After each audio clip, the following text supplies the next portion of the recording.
Taliwala sa mga pagsulay nga giatubang ni Davao del Norte Governor Edwin Hubahib, gibisita siya sa mga opisyal sa Davao City ug mga kanhi opisyal sa palasyo sa panguna ni kanhi Presidente Rodrigo Duterte didto sa iyang buhatan sa Kapitolyo.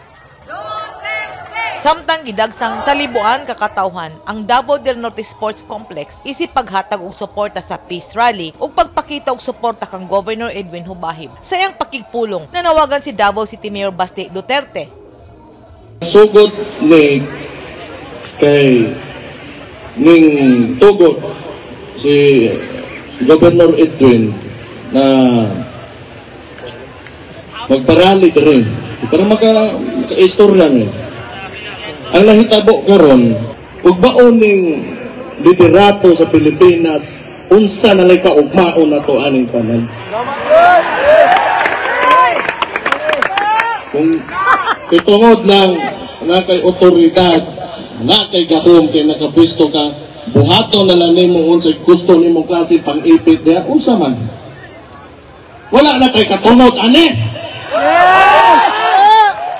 Sumalay sa mayor, gikinahanglan nga makita sa katawhan nga dili lang ang Davao del Norte, apan lain-laing lugar sa nasud ang nakasinati og pangpangabuso sa mga anaa sa posisyon ug sa ilang pagyatak sa mga katungod sa mga lokal nga panggamhanan nga dili mosunod sa ilang kagustuhan. Si Hubahib nga nakadawat sa Seal of Good Governance sa ikatulong sunod-sunod nga tuig sa iyang administrasyon. Gipasakan og grave abuse of authority and oppression nga kaso sa dihang iyang gikuhan og sakyanan si board member Orly Amit, apan gibalik kini hupan sa pipila ka adlaw ni adtong tuig 2022. Gisaysay ni kanhi Executive Secretary Vic Rodriguez sa Newsline nga insulto mismo sa buhatan sa DILG nga ang tawo nga iyang gitunulan og Seal of Good Governance mao gihapon ang tawo nga giakusahan og pagpangabuso ug pagpangyatag sa katungod.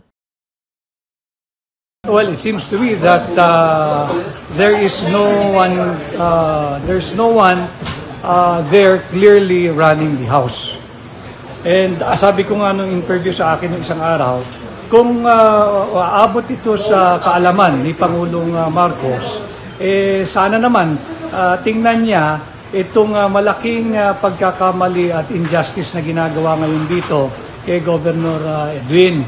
And Mr. President, we were together before and we both know that Gov. Edwin is an ally. And I'm not saying this so that you will be influenced in correcting this clear injustice. I'm just saying, hindi maganda ho sa inyong administrasyon kung ang mismong mga kasama ninyo and you campaigned and your message during the campaign was one of unity. If ano na nangyari doon, ito ho ay talagang pagmamalabis. And I believe pag nalaman nyo ito at umabot sa inyong kaalaman at atensyon, may pagkakataon at panahon pa ho na ituwid ninyo itong clear injustice na ginagawa ngayon dito sa Davao del Norte. Sumala ni Attorney Rodriguez, wala na ibili ang kaso tungod kay nauli na ang sakyanan kang board member Amit. Ano pa yung acts to be avoided or prevented? That's why sinuspend din nila si Governor di umano para hindi ma-influensyahan ng investigation. The case has been pending for more than a year now. What is there to investigate? Tapos na eh. Tapos sa investigation process. In fact, submitted na rin yung counter affidavit ng respondent. And if I'm not mistaken, pati yung reply. I think binigyan ng pagkakataon sumagot ng reply. Mag-file ng reply yung complainant, but he did not. So ano pa yung evil sought to be avoided na pagsuspindi mo kay Governor? Wala na eh.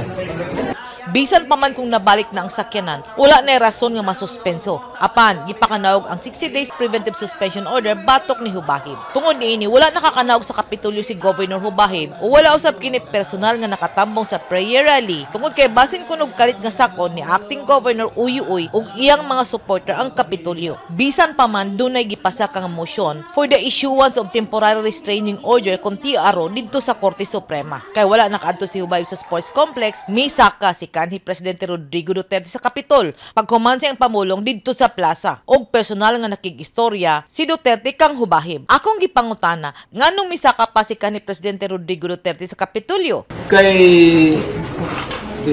tan-aw nako nga dili maayo ang hitabo sa iya ang Governor Hubahib. I want to show my support sa iya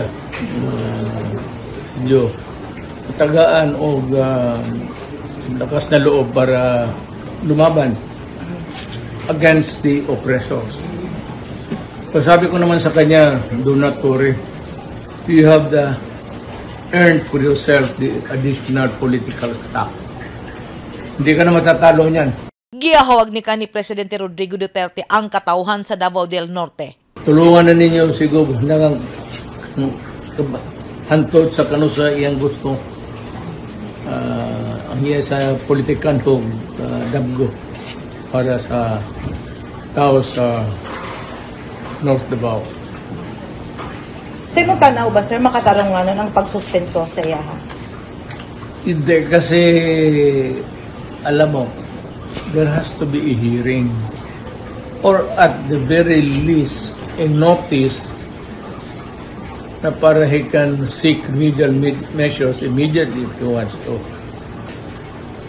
Importante yan, the part of due process, the right to be heard before anything else is taken away from you. Yun ang kulang sila doon. Mabilisan eh. I'm sure that pagdating ng Supreme Court yun, yung iba ang story niya.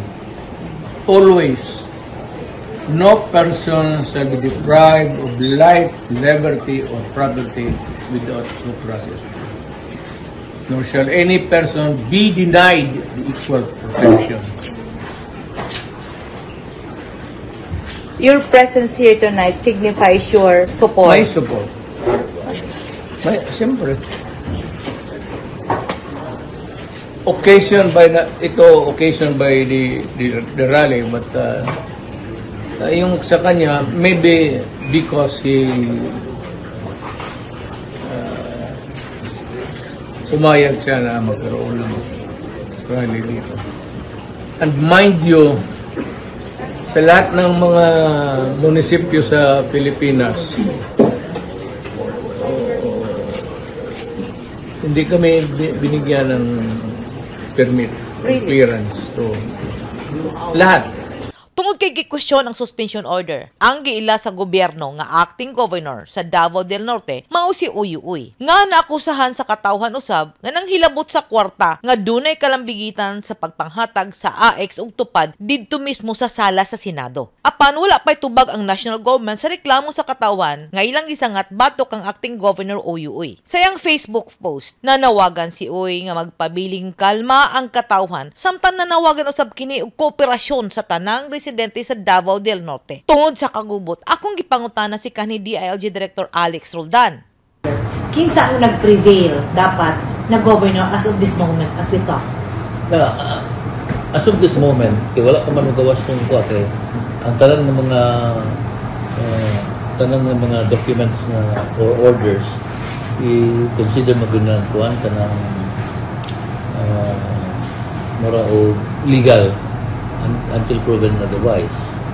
So, murag, mo prevail si Oyo as of the moment. As in charge. So,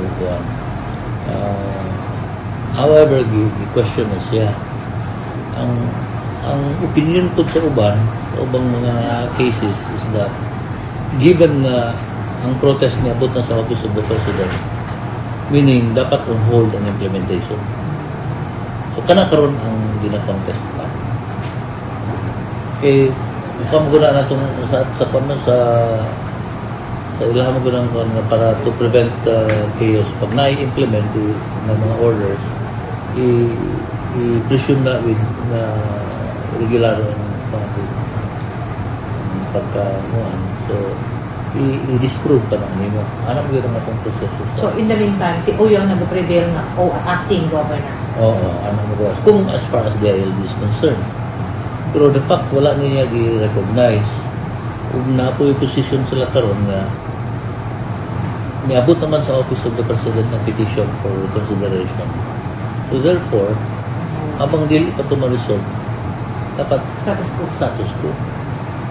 Kaya pa ang ginagawa, probably we don't know what will happen tomorrow. Ang Kung nagbutang sa pananglitan, wala pa nakahatag og fidelity bond si acting governor. Uy, karong mga panahon na, bot pasabot, wala pa'y sweldo ang mga empleyado sa Kapitol karong adlaw Abril 15. Isip acting governor sa Davao del Norte nang hinaut ang katawhan nga dili unta magkutoy ang ilang tiyan samtang ang duha ka grupo sa politiko sa Davao del Norte nagbangga tungod sa legal nga hisgutanan. Edit Kaduay News 9 Philippines.